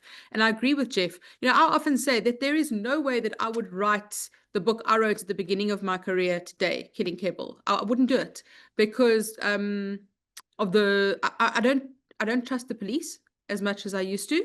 So I don't feel that I would be protected. I think that criminals are much more sinister and ruthless. And also my personal circumstances have changed. You know, I've got children, all of that. But I think it's a reality that we are definitely facing. That is such an interesting statement. I mean, the fact that, you know, that book wouldn't have been written. I mean, I remember the launch of Killing Kebble, standing on top of, I think, the Lister building with this whole troop of gangsters. It was exhilarating and also like deeply weird at the same time. But I mean, maybe we can, you know, like I said, the handbook covers quite a few recommendations for physical safety and security, which I think anybody living in any of the large cities in South Africa will already sort of be aware of to some extent. But it's just about being smart and not relying on sort of non-protective things. And we can have a separate discussion around that. But I want to go, there's one more question that I think is quite interesting in the chat, which is looking outside of the context of South Africa, you know, where on paper our laws protect us here and we're allowed to possess and distribute information that has public interest, you know, even if it exposes wrongdoing. And in the audience, I'm not going to identify them beyond that, but they're from another country where simply possessing government documents can be a reason for a journalist to be arrested. And in fact, there's a number of our direct immediate neighbors where that would put you in that situation. You know, journalists in the SADC region have faced massive threats. South Africa has been largely exempted from that in terms of journalism because our laws. So the question is how, in such restrictive legal environments, which to be honest is a lot of the rest of Africa, in such restrictive legal environments, what practical steps can a journalist take to protect whistleblowers, but also protect themselves and still, you know, report in the public interest? And I mean, this is a very tricky question. I know some colleagues in other countries have taken steps like setting up an office in South Africa to protect themselves legally. I don't know if the panel have any responses to this question. Yeah, you know, I was doing an event with a whole bunch of African journalists, and you know, they were telling me stories about how their colleagues would just simply disappear, and get vanished. And you know, I firmly believe that we would never be able to achieve the outcomes we do from watchdog journalism if we were in the same political climate as they were. I don't believe we're quite there yet when it comes to like systemic government-sponsored oppression, but there are dangers in the South African context, and I wish I was qualified to give advice. But really, anything I say will be guided by supposition. Charl? Yeah, I think, Nechama, from a legal perspective, we have laws like that in South Africa. Karen Moore was privately prosecuted under a weirdly broad law that deals with NPA documentation. We certainly have laws that govern confidential documents. We have laws that govern, when I say confidential documents, I mean classified documents, sorry. So we also have those kinds of laws. It is incredibly difficult. It is incredibly difficult. And I'm reluctant to say or advise anyone to do anything in respect of their particular context.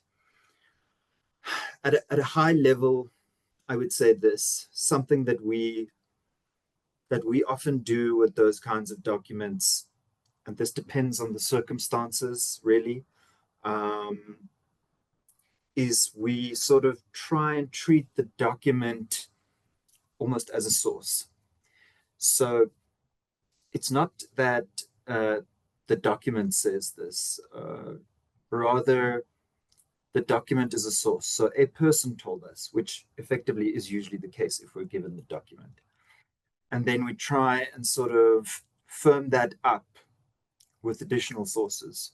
So instead of having an article or a piece of reporting that says this document, we have a piece of reporting that says according to 3 government insiders. And that, you know, it's not going to, if our offices get raided and we're found in possession of the documents, that's not going to help us. But it's a risk amelioration mechanism, because it allows it doesn't tip authorities off to the fact that we have it. And I mean, it's incredibly difficult and it's very, very challenging.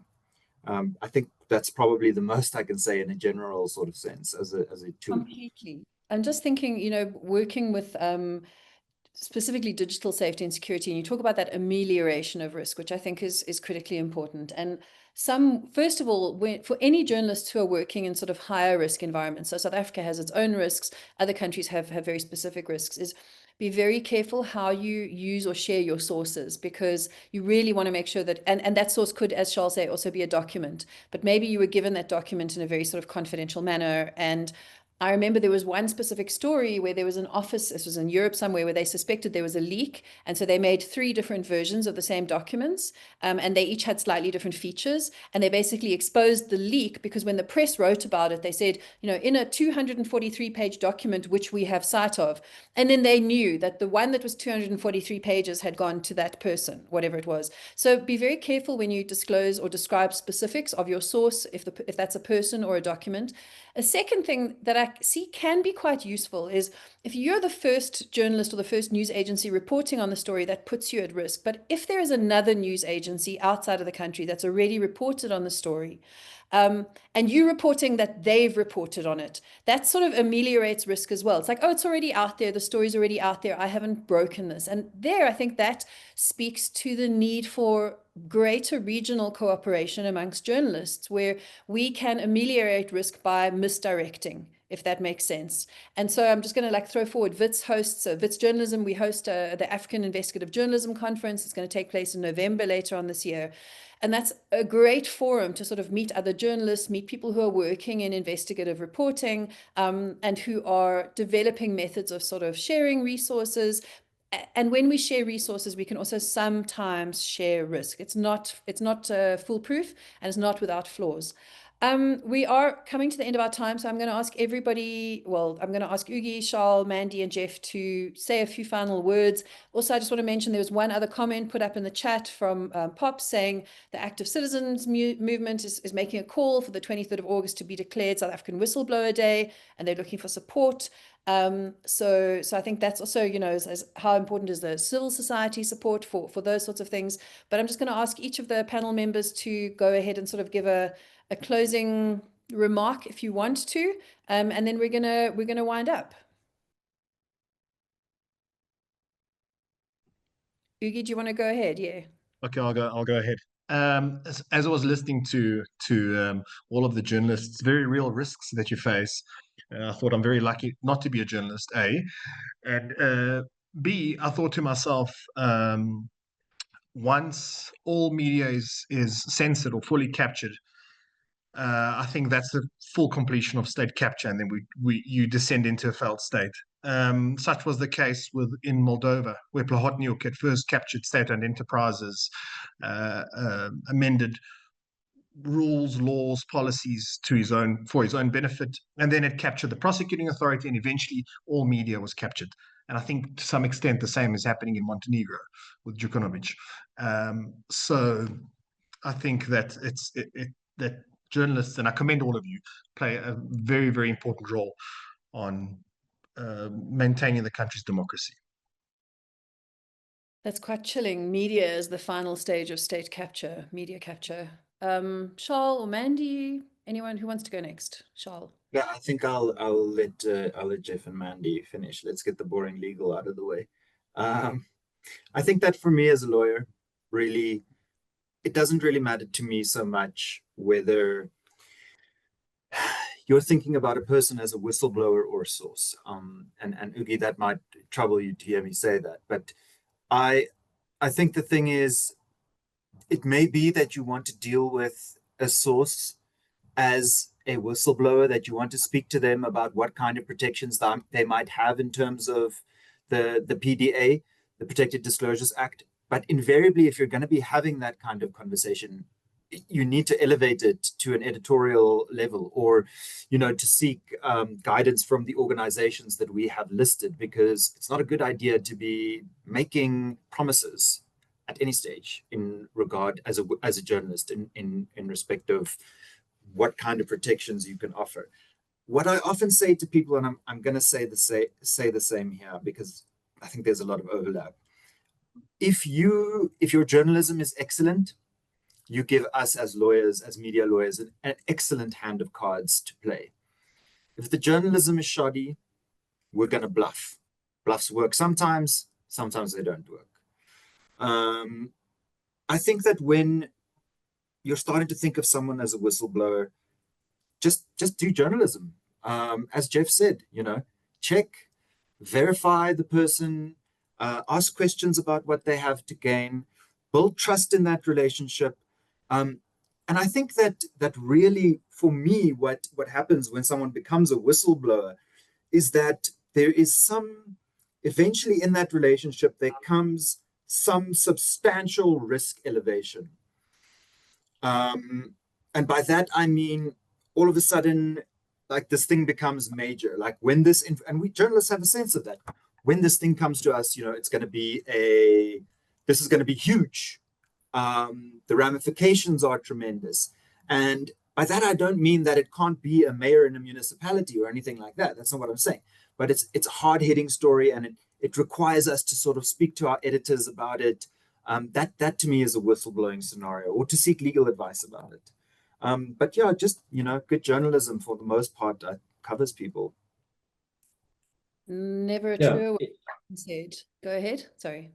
If I can close from my perspective before I let Mandy go, I think we have a wonderful document in the South African Press Code of Conduct. That's the lodestar, and it speaks to Charl's point. When you follow the rules and do everything with intent and right of response and things like that are not just checkbox exercises, you then cover yourself. And to the prospective journalism students, you're learning about very specific situations that you might not encounter for several years, but you will encounter very, very similar situations in the day-to-day journalism that you start doing.